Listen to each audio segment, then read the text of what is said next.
It's not like I'm afraid to die. You can't be afraid of what is certain. You can only be anxious about it, but not even that expresses well what I feel. It's less about attachment to life and more about attachment to experiencing life. I do get amused very easily. It takes very little to make me obsessed over the beauty of it all. A chocolate biscuit on a random Wednesday afternoon, and I'm set for the rest of the week. Whenever something goes wrong, I'm up and moving again in a matter of minutes. I've been living like this for as long as I can remember, with some very sparing, rare exceptions. Knowing that I have to give away my privilege of existing someday doesn't cause me dread. It causes me some type of longing, an adamant longing for what I'm yet to live. On paper, of course, eternity doesn't sound appealing. Life wasn't made to go on forever. Metaphysically speaking, eternity doesn't match the very source of life, which is movement. Movement only matters when it's finite. Otherwise, it doesn't differ at all from the static. When we are eternal, infinite is all there is to it, so all will be experienced forever. That makes amusement bland. There will be no point to it. So I'm caught in a dilemma. I'm forced to exist, that's my duty. If I'm here anyway, so I'm better off living my life prone to happiness. Haunted by the forcefulness of death. It couldn't be otherwise. It would not feel right otherwise.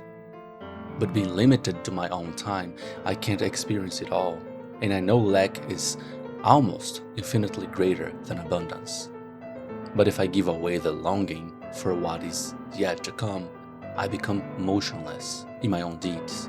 I'm stuck in something called life, and this is the most beautiful tragedy the universe knows. Because if you think through, life is a paradox when it is constrained by time. What are we to do when we're so in love with life then? When the positive outweighs the negative so heavily that you'd rather live in the certainty of suffering forever than giving away the greatness of the happy moments. What is there to decide? Nothing. That is a problem, but also a solution.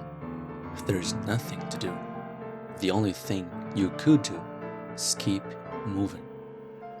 Keep on going. Keep on amusing yourself every time more and more. Things will not make more sense like this. Worry not. This won't hurt you if you're too caught in the moment. That is the spirit of life flowing through you. Feel the paradox forming your thoughts and actions. Feel it as it molds you into a beautiful existence. Be remembered for your smile and not for your tragedies. This is what I call the Japanese dream model. It came to me in a dream. I was not ready for it and couldn't ever be. Sometimes eternity will show us a glimpse of its infinite potential, and at this moment we gotta grasp at it as hard as we can. I woke up, pen and paper in hand in a matter of a minute. This disc-shaped head was attached to a beautiful brand new pink suit. In my dream, this disc being felt almost familiar somehow. It's as if I knew him since before I was even born. My dream self felt close to them, even though I knew I had never seen them before. It was like I was meeting one of the many faces of the gods. They didn't speak, they didn't interact with me, and they didn't need to. The almost weird core atmosphere of the dream bonded me to them. I don't know how I knew that, but I knew they wanted to be called the Japanese dream model. It would be pretentious of me to tell you all that. I know why. What my subconscious has to tell you all about this, I will never be able to pinpoint, not like there would be any use to it either. It feels right, like this, anonymous and mysterious, lost in translation, like an ancient Japanese text thrown at me.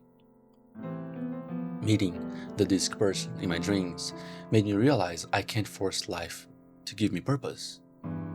The wonder of it all is in the experiences we have, yes, but these same experiences are shaped by the way we look at them. Nothing is the same for different people.